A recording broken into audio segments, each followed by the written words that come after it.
Let's move on to Yashica. No, I'm listening. So he's currently associated with the print web portal. He's a consultant there.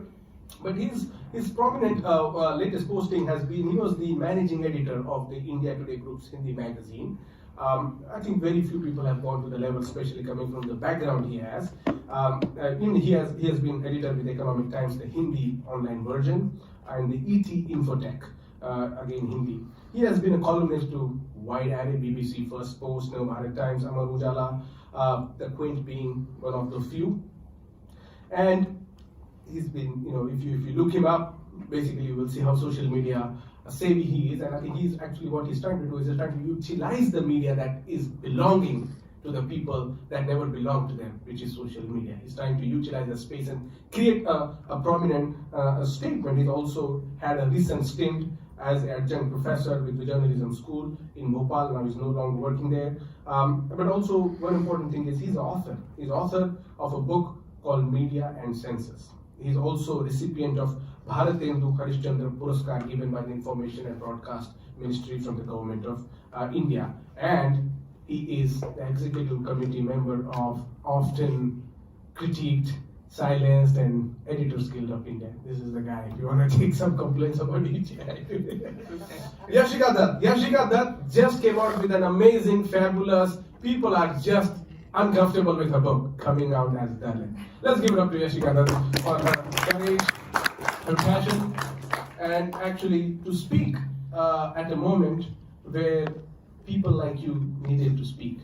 And people from kind of hiding, the closet Dalit kind of existed. And I think that's where it gets very interesting when we tease out what's coming out. She spent a decade covering arts, culture, and fashion in Delhi. And a lifetime, she says, hiding her Dalitness to pass as upper caste. Until she came out as a Dalit in a Facebook note and, of course, eventually wrote a book that's part non-fiction, part memoir, and it's a wholly scathing account of how the caste system operates and affects Dalits in today's India. She gives a hint: brutality.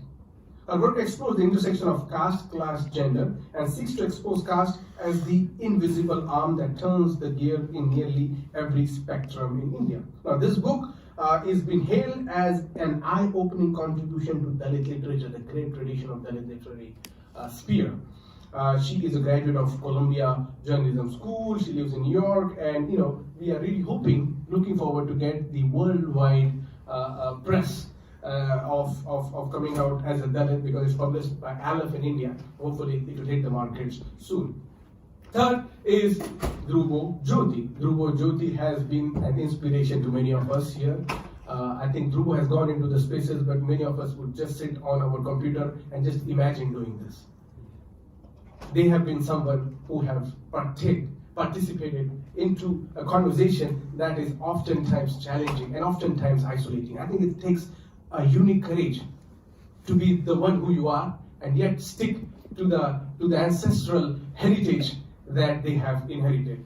They are a journalist and writer based in New Delhi. They work for Hindustan Times. They write mostly on national affairs at the intersection of caste and sexuality. I think this is the important aspect that kind of gets overlooked within every form of struggle that we have. It oftentimes becomes heteropatriarchal and eventually it's heteronormalized. And I think Dhrubo's intervention is so important for us to come to terms to the realities that we often overlook.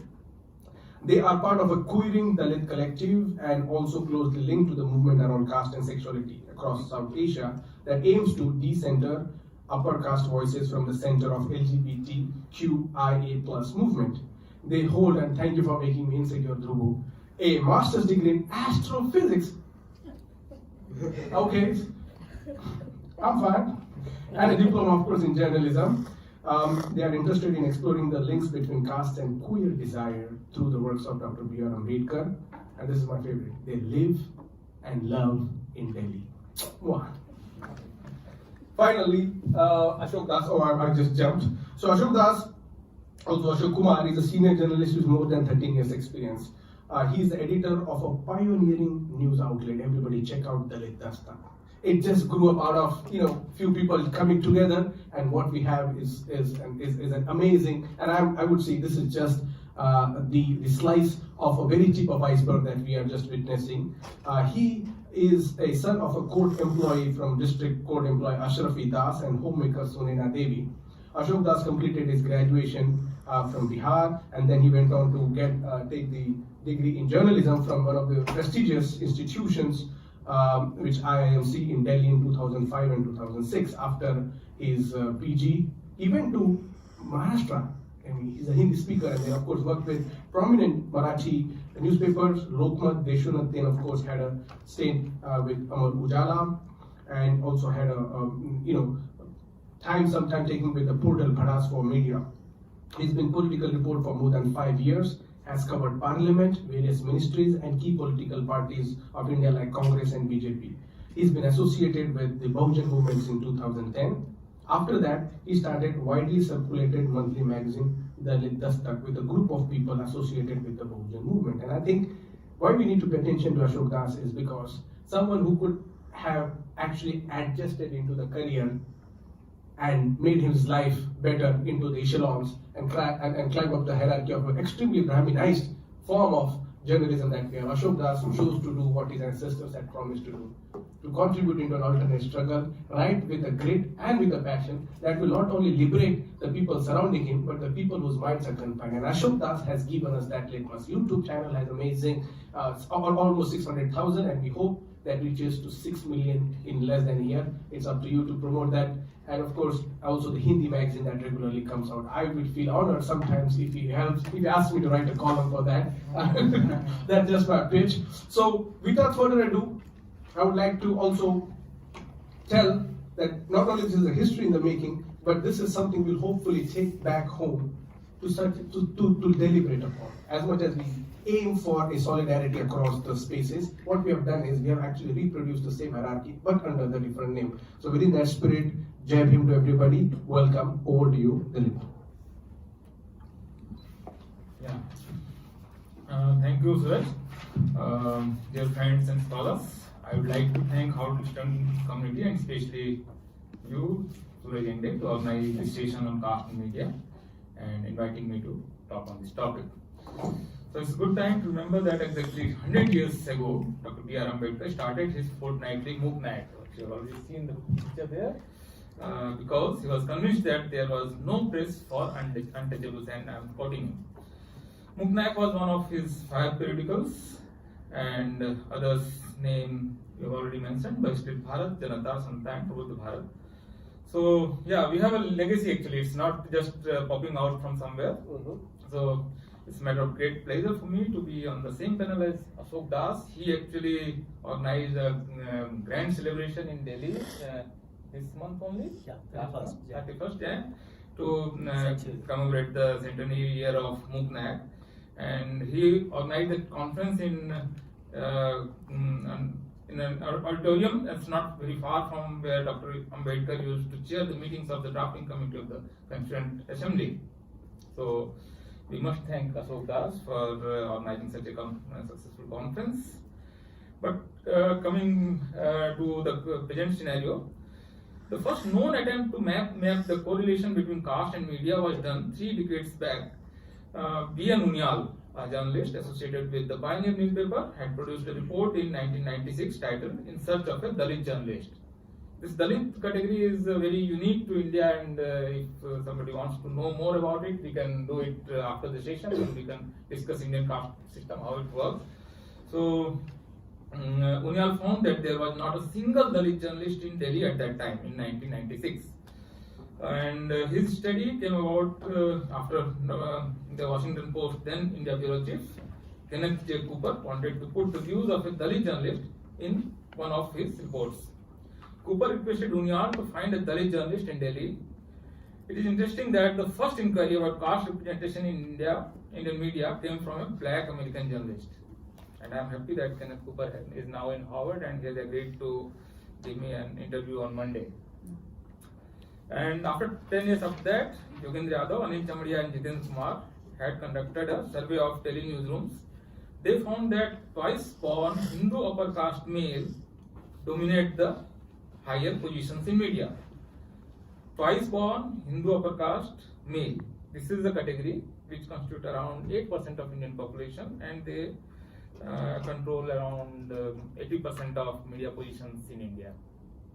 So that is a unique situation, not like US where you have less number of blacks and Hispanics, but in India the other category, that SC, ST and OBCs, they are majority, 85% of them are SC, ST and OBCs, but in that survey they found that none of the 315 key decision makers in nation media belong to the scheduled caste and scheduled tribes.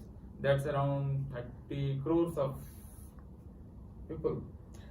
So yeah, the proportion of OBCs, half of the Indian population, was also, the representation was very low at 4% only.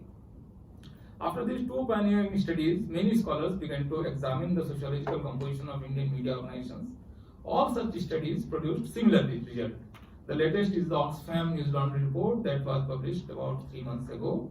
The report is aptly titled, "Who Tells Our Stories Matters." The report found that of the 121 leadership positions in national newsrooms, 106 are occupied by journalists from the upper caste. And the news journals draw the majority of panelists from the upper caste category only. Same is the case with opinion writers. So clearly, Indian media lacks diversity. It has been proven beyond doubt that the media in India is upper caste dominated. Actually, this situation is very similar to US in some ways. Similar situation existed in US with regard to racial domination of whites in the newsrooms. The debate intensified after in the aftermath of racial riots in the late 60s in Detroit and other industrial towns. Then this Kerner Commission produced a huge report, and media was one chapter on media also in the Kerner Commission report. The impact of these debates led the American Society of Newspaper Editors to draw their diversity goals, and ASNE members started publishing social audits of their newsrooms beginning 1978. The practice is still on.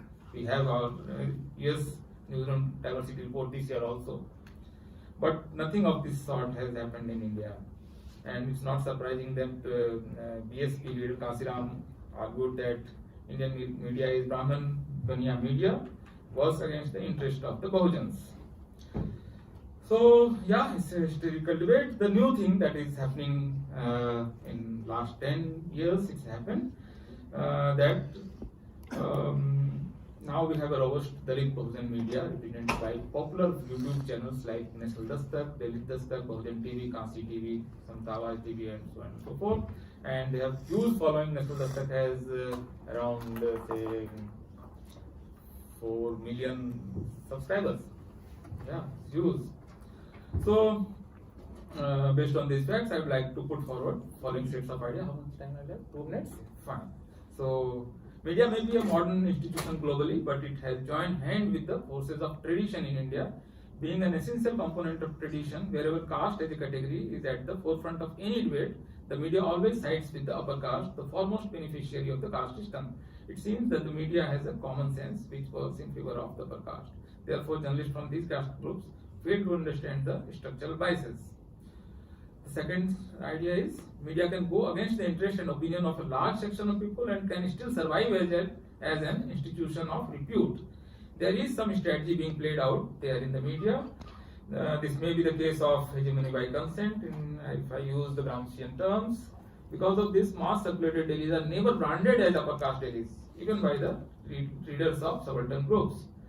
In the history of media in India, there is no evidence to prove that lower caste readers have ever boycotted or agitated against any newspaper because of its caste biases. So we don't have any Chicago Defender, we don't have Freedom Journal, we don't have Miami Times or Colorado Times, as in the case of US. So it's maybe the case of inferential casteism. It's not always blatant. And the other thing I want to share is politicians belonging to subaltern groups have their discomfort with the media coverage. There is the question of bias and prejudices, but there is no alternative, so they have to tackle the situation in their own manner. And the last thing is that with the proliferation of web and social media, there may be some sort of democratization happening, but I don't know how far this will go. So that's it for now. And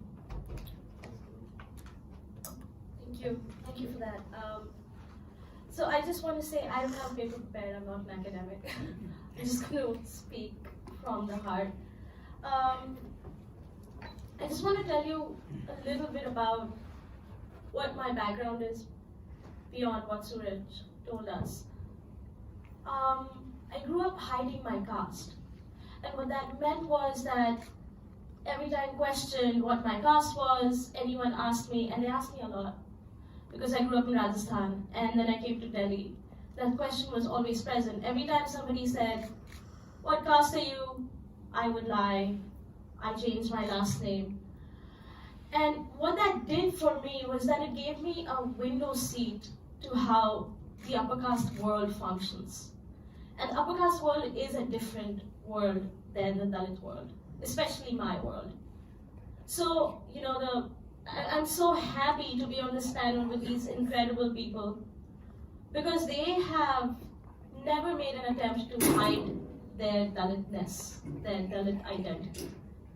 And seeing them, I knew of Professor Dilip Mandal, I knew of Ashok, and I definitely knew of Dhrubo as well. Suraj I met recently. It gave me so much courage because I realized that if there are people like these who can be in the media systems that we are critiquing, then maybe I could as well. But before you judge me, I want to tell you a story. So, when I was 7 years old, I was sent to a boarding school. It was 1993, so you can calculate my age. Like a lot of students, my classmates, I had the best clothes, the coolest kicks. Do you remember those shoes that lit when you walked? Those amazing shoes? Yeah. I saw on TV. Exactly. I was the coolest kid in the class. It made me feel like I was on top of the world. But there was a key difference between me and my classmates. We couldn't afford any of those things. We couldn't afford to buy those clothes. We couldn't afford to buy those shoes. My mother had to pawn her gold earrings to make sure that I got those shoes that made me the coolest kid in the class. And she did not do it because out of vanity or because she wanted her eldest child to be better than everybody else. She did it because we wanted to be upper caste. We needed to be upper caste. There was an urgent desire and urgent need that if we weren't upper caste, I wouldn't get the opportunities that I have gotten so far. And we did that because my mother wanted to hide this really important fact. I was Bhangi, which is, for those of us who are unfamiliar with the caste system, I am Bhangi. It is the manual scavenging caste, one of the lowest low castes. And my mother hoped that those shoes that lit when I walked would also erase that fact. That if I was able to hide or pretend to be upper caste, we would be able to cover the revolting, putrid, offensive untouchability that my caste carried. And one of the ways that we did that, but of course changing your last name, looking upper caste, what that means is that you copy the mannerisms of upper caste people.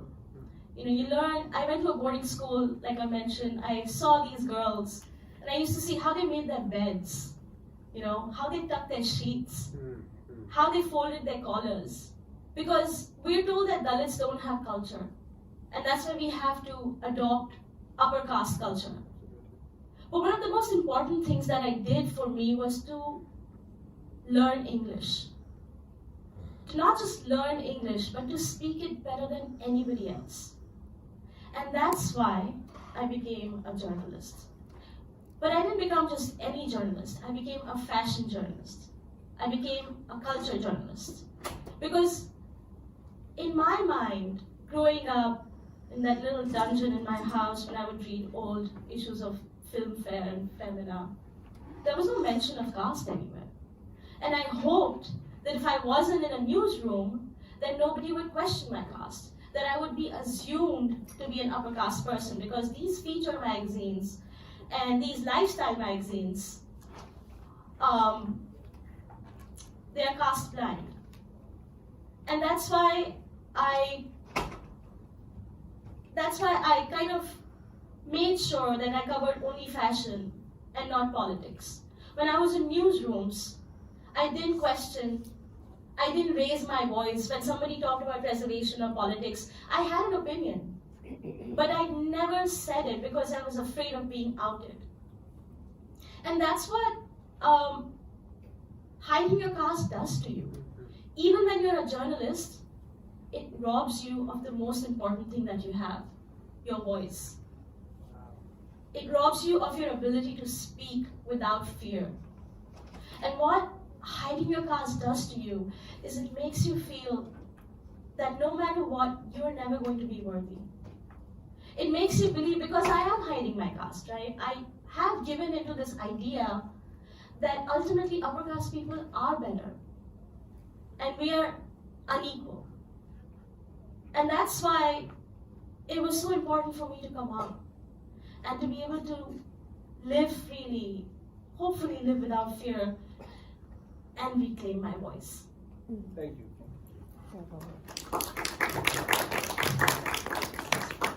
And thank you all. And now time to some India touch in India conference. I will speak in Hindi. बहुत अच्छा। अभी जब हम लोग cast and media पे बात कर रहे हैं, यहाँ इकट्ठा हुए हैं, तो अभी हमने पिछले 31 जनवरी को मूक नायक के 100 साल वो सेलिब्रेट किया दिल्ली में, जिसकी चर्चा दिलीप मंडल सर और सूरज जी कर रहे थे। लेकिन 100 सालों बाद भी ये इम्पोर्टेंट है कि दलित्स का अपना बड़ा मीडिया अभी तक एस्टैब्लिश नहीं हो पाया है। हम लोग 100 सालों का जश्न तो मना रहे हैं, लेकिन अभी भी वो वहीं खड़ा है जहां मूक नायक खड़ा था या फिर जहां से शुरू हुआ था। इम्पोर्टेंट दिलीप सर ने तमाम डेटाज दिए, मैं किसी डेटा का जिक्र नहीं करूंगा। तकरीबन 10 साल पहले मैंने एक अखबार में हेडिंग पढ़ी थी एंड हेडिंग वाज आदिवासी युवक को करंट लगा, means tribal man die after electric shock. मुझे कभी मैं उस हेडिंग को भूला नहीं। मैं अक्सर सोचता हूं कि क्या उस खबर में, उस हेडिंग में ये मेंशन करना इंपॉर्टेंट था कि वो आदमी आदिवासी था। ये इंडियन मीडिया का काम करने का तरीका है। ऐसे बहुत से क्राइम होते हैं जो नहीं होने चाहिए, लेकिन होते हैं। रेप भी ऐसा ही एक क्राइम है। National crime record bureau India के डाटा के मुताबिक 2001 टू 2017 के बीच में टोटल 4,15,786 रेप के मामले दर्ज हुए, यानी पर डे 67, यानी पर आवर औसतन average 3 women raped in India in Indian government report. अब मीडिया रिपोर्ट्स पर आते हैं। जब भी दलित और ट्राइबल सोसाइटी से बलात्कार करने ट्राइबल सोसाइटी की किसी लड़की या फिर विमेन के साथ रेप होता है तो उसकी जाति जरूर मेंशन करता है मीडिया, दलित विमेन रेप। लेकिन क्या कभी आपने, मतलब जितने मैंने डेटा दिए इसमें ये तो जरूरी नहीं है कि दलित विमेन ही उन्हीं का रेप होता है, क्योंकि हर दिन 67 विमेन का रेप होता है। हर कास्ट कैटेगरी के लोग होते होंगे, लेकिन इंडियन मीडिया ने आज तक कभी ये जिक्र नहीं किया अपनी हेडिंग में कि ब्राह्मण women rape, Rajput women rape. मैं अक्सर सोचता हूं कि वो क्यों बताता है जाति जब रेप की घटनाएं होती हैं। एक और शब्द है इंडियन मीडिया का, बहुत ही इंपॉर्टेंट शब्द है, पसंदीदा, दबंग। Like Robin Hood. दबंग ने दलित की जबान काट दी, दबंगों ने दलित को पीटा, दबंगों ने दलित के साथ ये किया वो किया। Who created this word दबंग? और दबंग ऐसे बताता है मीडिया जैसे कि वो रॉबिन हुड हो, लेकिन जो भी आदमी किसी गरीब कमजोर आदमी के साथ, बिगर सेक्शन के किसी आदमी के साथ मारपीट करता है, जबरदस्ती उसके साथ एट्रोसिटीज करता है, वो रॉबिन हुड है या फिर क्रिमिनल और गुंडा है। तो सवाल ये उठता है कि इंडियन कॉन्स्टिट्यूशन एंड लॉ के मुताबिक जो व्यक्ति क्रिमिनल है, भारतीय मीडिया उसे ग्लोरीफाई क्यों करता है दबंग कह के, रॉबिन हुड का एक वो देके। इसकी वजह यह है कि इंडियन मीडिया के भीतर जो बैठे हुए लोग हैं, ये ये जो दबंग और दलित के साथ रेप ये सब जैसी हेडिंग्स है, ये इंडियन मीडिया के भीतर बैठे हुए लोगों की का जो वो जो सोच है वो बताता है। डेटा दिलीप सर ने दिया कि हाँ क्या सिस्टम है, वहां पे कितने लोग हैं। मुझे लगता है कि इंडियन मीडिया में बैठे हुए बड़े पदों पे जो लोग बैठे हैं वो दलित को दबाते हैं, वो डराते हैं। वो डराते हैं कि हाँ अगर तुमने ये किया तुम्हारे साथ रेप हो जाएगा, अगर तुमने ये किया तुम्हारी जबान काट ली जाएगी। तो ये कहीं ना कहीं वो डराने की कोशिश की जाती है, उनको सप्रेस करने की कोशिश की जाती है कि तुम अपने काबू में रहो।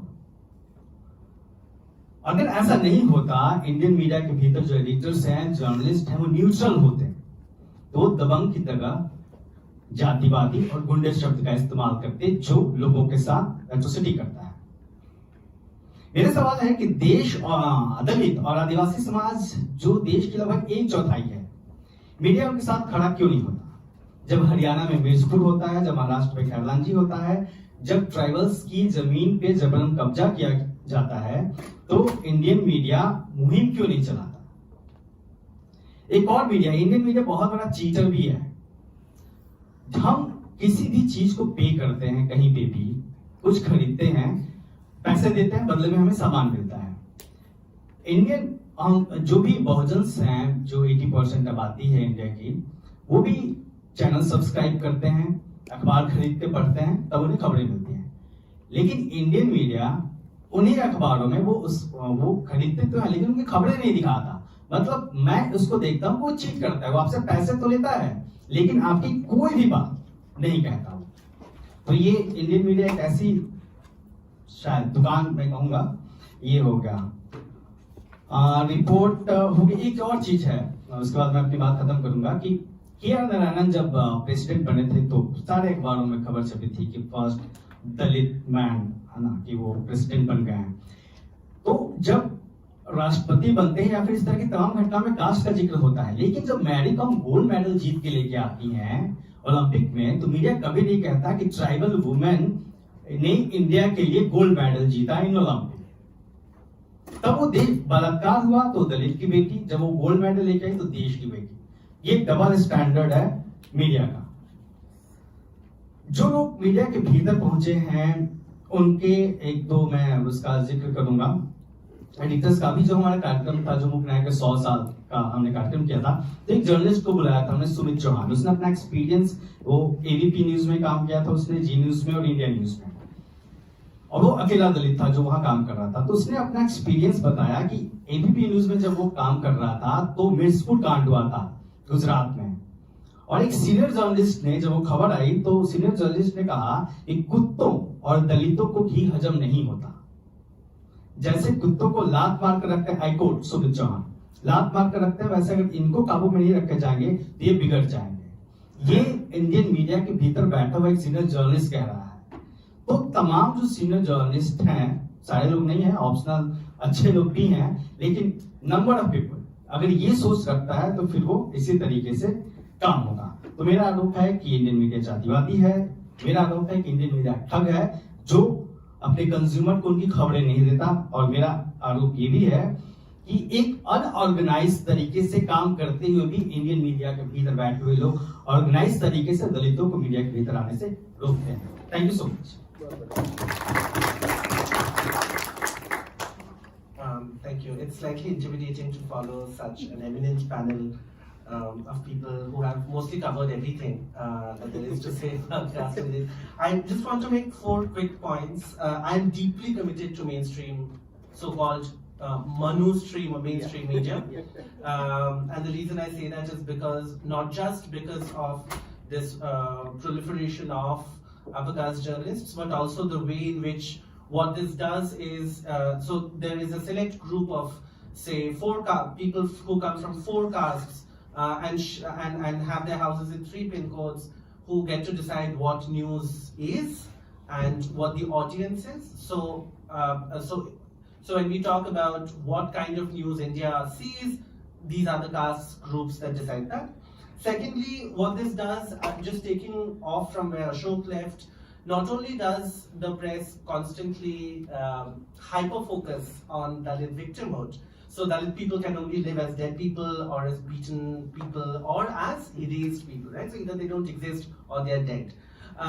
But we do not see any such commiseration on upper caste criminalhood, right? So we don't see, so we see Dalit woman raped, we don't see Brahmin man raped woman, right?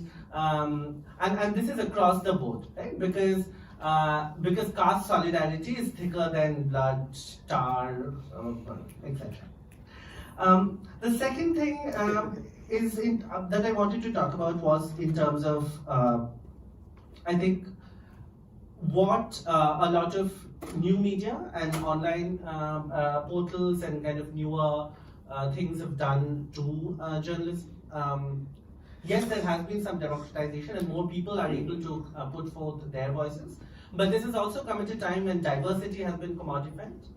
And what it means for diversity to be commodified is that there is, again, a hyper-focus on being Dalit.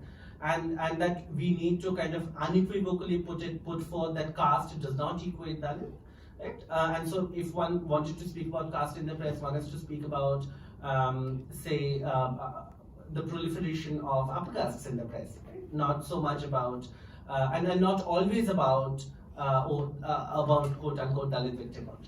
And I think that there was and continues to be a hope that so-called newer media houses, publications, online portals, they do have greater ease when it comes to kind of putting forth voices. But one also sees that this has led to a kind of newer clique of younger journalists who all come from South Delhi, South Bombay, South Calcutta, Mylapore, in Chennai, etc. And what it does is that this both helps in people becoming more diverse, more intersectional, becoming more progressive. But what it continues to do is displace Dalit voices of people from marginalized caste communities. This is deeply tied, in my opinion, therefore, to a bar on knowledge production, right? Which is really key to how really one of the key tenets to how caste functions in India. That there is a bar on both accessing and producing knowledge for Dalit communities. That we do not. I mean, 200 years ago, your tongue would have been cut off for reciting from the scriptures. Today, you'll be thrown out of a job. You'll be, and this is why I'm actually really deeply appreciative of a lot of the initiatives that the three speakers before me mentioned, because it takes so much more, and I do not have the courage to do this, but it takes so much more courage and resources to go independent, to build a independent Dalit media, and this is so much more difficult than the challenges of freelancing in India, because yes, freelancing is difficult, but remember that Dalit people also do not have hereditary networks, right? We do not have family networks, we do not know people. And given that in mainstream houses, a lot of hiring continues to happen on reference, a uniquely Indian euphemism, and on me knowing someone whose nephew I went to college with and whose sister I dated, it is very, very difficult. The last thing I want to talk about is on the question, I just kind of taking away off from diversity into intersectionality, right? Which is, of course, this thing that a lot of people in India are talking about, where they talk about caste, talk about queerness, they talk about gender, sexuality, ability or disability, etc. And and there is this kind of really perverse twist to this in the Indian press that has meant that questions of caste have therefore been decentered. And whenever they are at the center, Dalit people are no longer talking about it, right? So so instead of giving Dalit people permanent jobs with pension, with gratuity, with benefits, you see them running after people. I mean, a lot of people have been kind of reduced to codes, and there are, and yes, of course, there are honorable and courageous exceptions, as many of the people who are sitting on this panel. But it is increasingly difficult to be a freelance journalist, and especially to be a freelance Dalit journalist. And therefore, I just want to leave you with the question of what does a Dalit journalist look like, right? Because we have this bias in our in many of our, I mean, and I have faced this many times of, you have to wear a towel around your neck, and you have to preferably work in Bihar or UP or Uttar Pradesh, preferably in a village. In your first 2 years, you have to cover 1 or 2 Dalit atrocities where a minimum of 10 Dalit people should have died. And ideally, should not have an urban city background. It also helps if you don't know anybody, because then you are seen as more authentic. And I think this is a great moment because of this really diverse panel to say that Dalit people are not one monolith, are not one stereotype, and Dalit journalists are neither. Beautiful. Yeah. Thank you. Thank you for this stimulating panel and the indictment that this courageous voices have, put forth. There are many resolutions that are in front of us, and I think I'll just pick up some and I'll open for the audience. Let's just begin having this conversation. I think when Nirbhaya case happened in Delhi, and the whole country was actually exactly about, I think, 9 days ago, not far away from Delhi in UP, a Dalit woman was brutally raped, and it was reported in one of the small news outlets. And it was not that it was not reported; it was reported. But you see, Nirbhaya kind of becomes the lady. Nirbhaya is a Pandey, is a Brahmin, but her Pandey or her Brahmin background doesn't get as featured because, and I think that's like the killing the agency of Brahmin woman and her violence and her victimhood in the system, where she can also be attacked by her own, family members or otherwise. And so I think what happens is this fetishization of Dalit rapes or Dalit bodies has just created this voyeurism to look from distance and try to find that sexualized objectivity into their makeup. And for me personally, I don't call upper caste at all. I mean, I made this case in one of the articles. One who commits crime is what? So what caste they are? Criminal caste.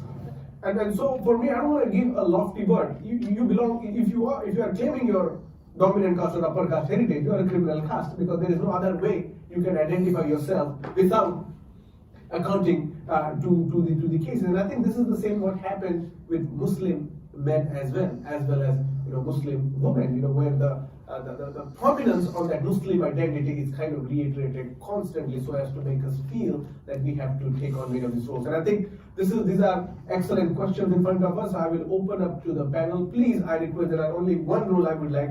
Introduce yourself, and a sub-rule, -1.5, is just ask questions. So, and because there is a lot of time for us to talk offline on this question. So let's open up the floor.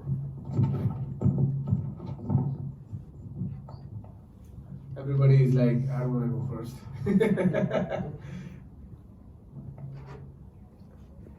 All right, I'll just bring the ice. Okay, Siwakami, go ahead. You'll have to speak in the mic. No, I'm audible, I think. I can speak For the now. camera. No? No, you are audible. Oh. Thank you. For the camera.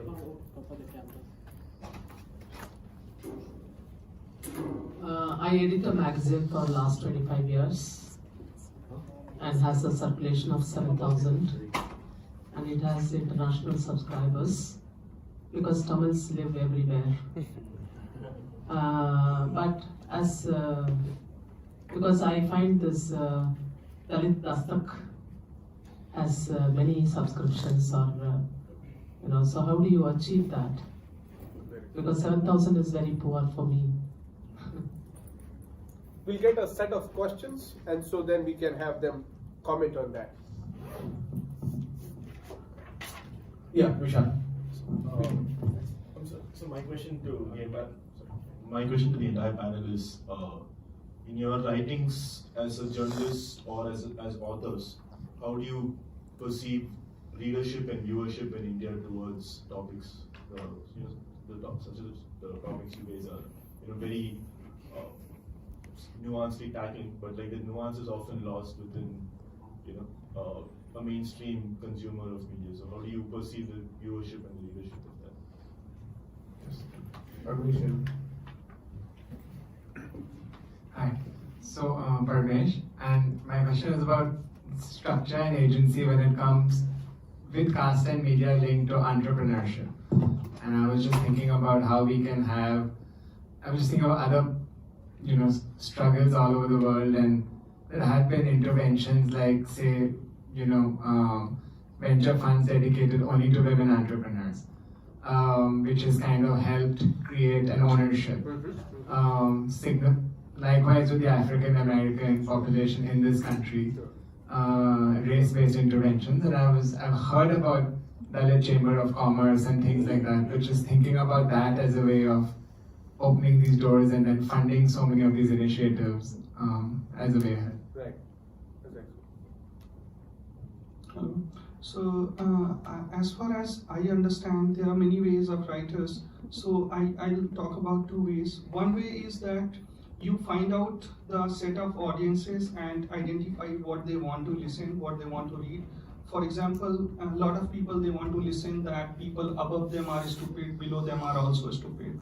So you find out those set of audience and create content according to them. Second way is that you have your own core strength. You want to play that type of card and then find out your audience and push your content according to that.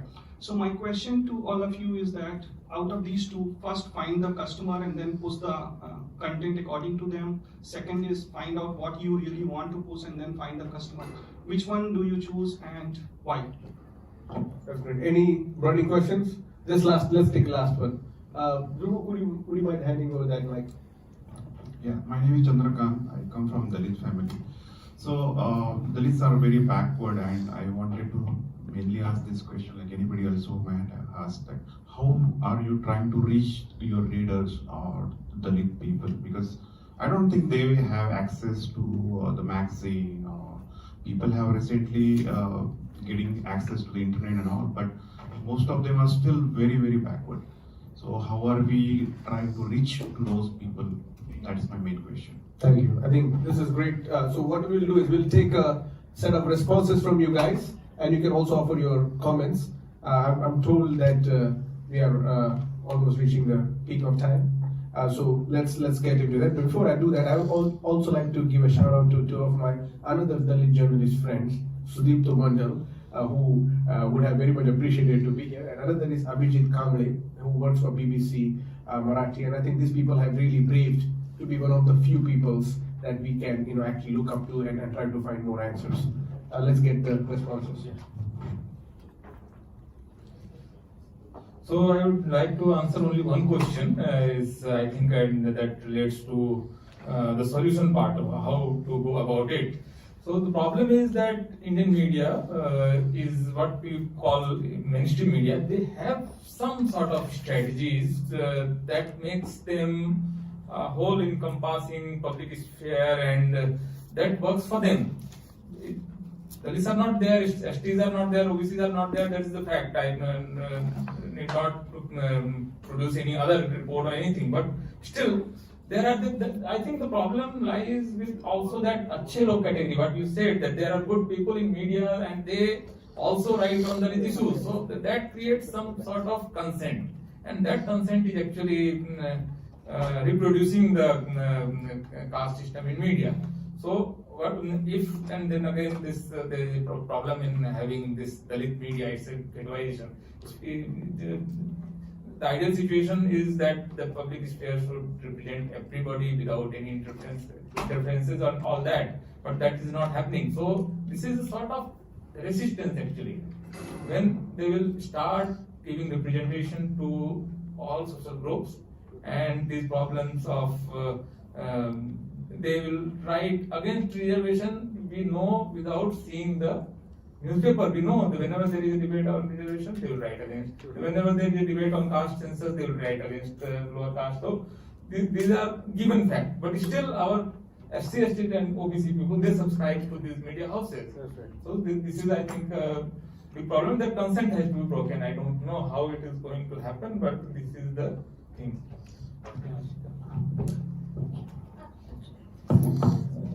Hi. So I want to take a few questions actually. Nuance, right? Your question about how do you generate nuance.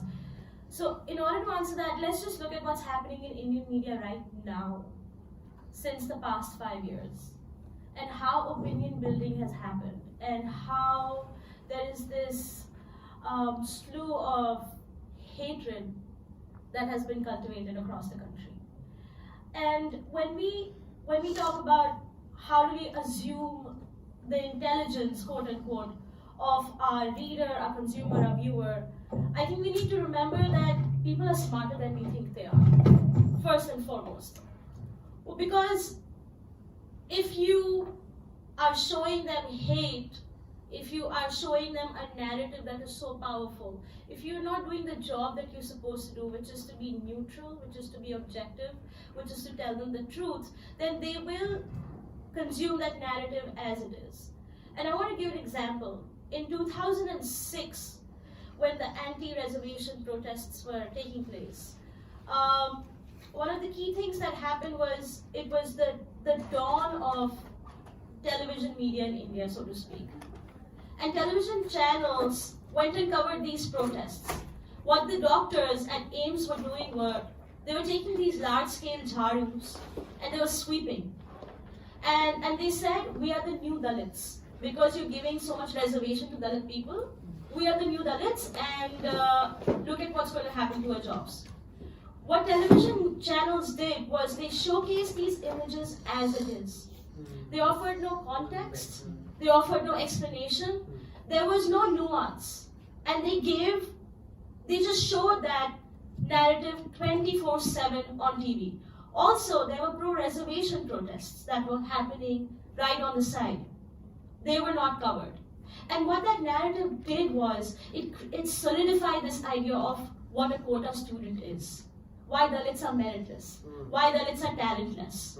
And as a direct consequence of that, there's a direct line that shows, from 2006 till today, hundreds of Dalit students have been forced to commit suicide. Because of institutional casteism. Because of how they're treated in schools and universities. And that's where the responsibility of media lies, in terms of how do we think of our audience, whether they'll understand nuance or not. It is our job to explain things to them. They're not going to go and access an academic paper. As journalists, it is our job to make it simple and accessible for people to understand these ideas. So if you are thinking about writing on caste issues, my advice would be to work harder. And to distill those ideas so that people understand. Don't think, will they understand? Ekta Kapoor gave us television serials that we have constantly consumed for years. But before that, we had a different level of cinema and television. Exactly. So if people can be trained to consume any kind of narrative, it is our job to give it to them. Beautiful. Yes.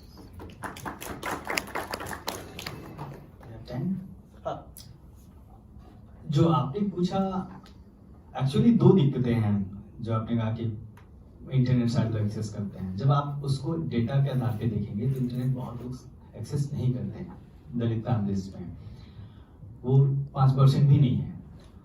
Magazine अभी जो ये इस community के लोग हैं, वो लोग अपने हिस्ट्री को, अपने बारे में बहुत ज्यादा जानना चाहते हैं.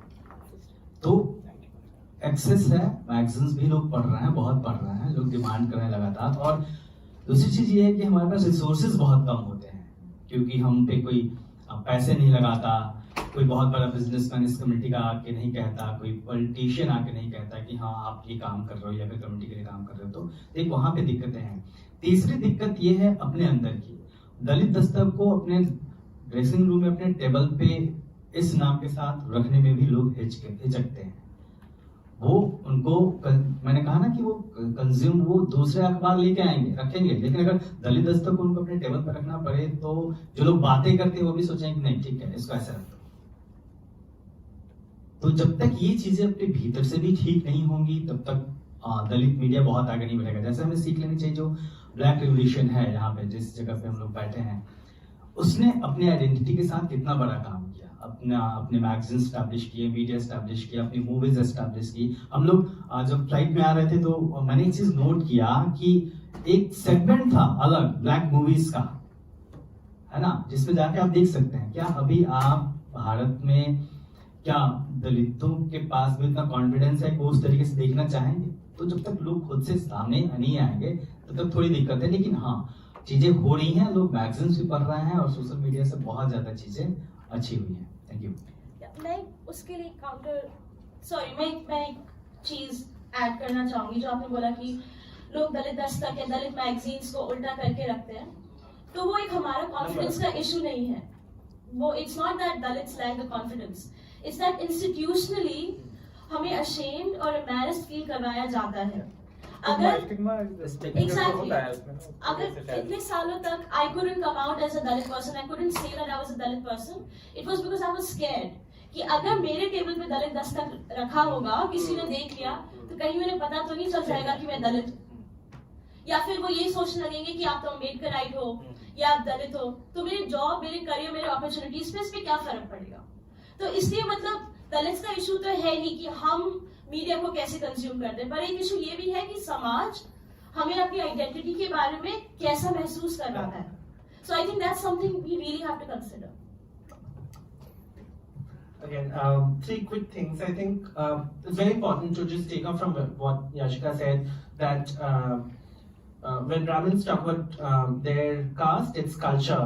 But when people talk about our lives and histories, it's activism, or it's you're rabid. How can you? And so this kind of false notion of objectivity, right? That we cannot. Can you be an assertive Dalit person in the newsroom and be considered objective? Well, you can be an assertive Brahmin person in the newsroom and be considered objective, progressive, woke, etc. Right? So that's one. Second, just to answer, sir, your question about what mode should a lot of the journalists take, I think the question is not whether. I think that a lot of Dalit people both have stories and have audiences in mind, given that there are 250 million of us. I think the question, as Kadipanesh rightly put, is one of resources. And I think the danger and that the kind of apprehension of entrepreneurial intervention is often that the access of power is taken, so the power of storytelling is taken away from Dalit communities. So our stories are harvested for corporate diversity inclusion projects, and that one Dalit person is given like a token 10,000 rupee amount and that's it. And I think this is why a lot of people feel very, very worried or anxious when it comes to sharing their stories. And the last bit I wanted to say was about nuance and how does one reach nuance. I mean, I'm actually really at base level. I don't think we've come to nuance yet. I think we're still, I at least still am at the place where it's important to get, one is still not being able to get the stories up. So like when Suraj mentioned this thing about what was happening around the Nirbhaya protests in 2012, even today there is a whole debate about whether one should use her name, not use her name, whether one should use a pseudonym. But when Delta Meghwal and Jisha in Kerala died, there was no debate, right? It is as if Dalit women have all, that they don't matter, right? Popular consciousness doesn't include Dalit people, and I think we are really at the level where we have to challenge that kind of false consciousness. Thank you so much. I'll just end with an anecdote. A friend of mine is an editor of a prominent newspaper, and I was talking to him. We were hanging out, I think in London, and when we were talking over the drinks, he's a progressive Brahmin, and he's a Tamilian Brahmin, and he said to me, Suraj, I would love to have these issues covered, and he said we don't have enough capacity. Maybe the more channel is going to right. So, and then he basically was saying we do not have enough trained Dalit journalists, and I think that was a concern he was trying to raise, is we need to put Dalit, we need to get them out of college, and so I went and talked to ACJ, what's the Asian College of Journalism guy, Shashi is his name, and he said we are willing to, he said any Dalit Adivasi, whatever numbers you get in, we will get them full scholarship. And he said there are also supporters who are willing to give. And I think then this becomes like this line where how do we then create a space into this vocations. And when my friend was saying, the editor friend, that we don't have enough Dalit, what he was trying to say is like the Dalit issues that should be covered by Dalits. And so what that he was invoking indirectly was there is not much of a Dalit issues, which is Dalit violence or whatever the traditional Dalit issues, And then I told him, let's do a special edition for about 6 editions of the Sunday magazine, whatnot, and let's put out the Dalit as a world. Dalit creativity, Dalit issues, Dalit journalism, and many other things. And then I said, let's try to curate that space, because then you will be perhaps open to. So even in his progressiveness, this guy was just looking for the Dalit atrocities or the Dalit issues that will, and then he gave the same example. He says our readership would like that. And I think that's the kind of excuse our progressive Brahmin friends and otherwise dominant caste, or the criminal castes have been trying to, give as a defense to this. And I think we need to pierce into that space. What these people have done is an exact reflection of courage, and as well as a point. They made a point that their presence is not remains as a singular, but they have carried a larger representation that many voices couldn't be here. But with Ashok Dutt, with Yashica, with Dilip, and then Dhrubo, many Dalits or otherwise SC, ST, OBC who look up to them, I think in a way their voice has been communicated here, and I think we need to then articulate many more. And I think next, if we decide, let's put more Dalits, articulative, powerful, as well as who can assert their identity into the J schools. So when they come out, we'll have many more like them. Let's give it up to them for their excellent eloquence. Thank you. I'm told that guy is Varun Gandhi speaking. If you all interest, you can go.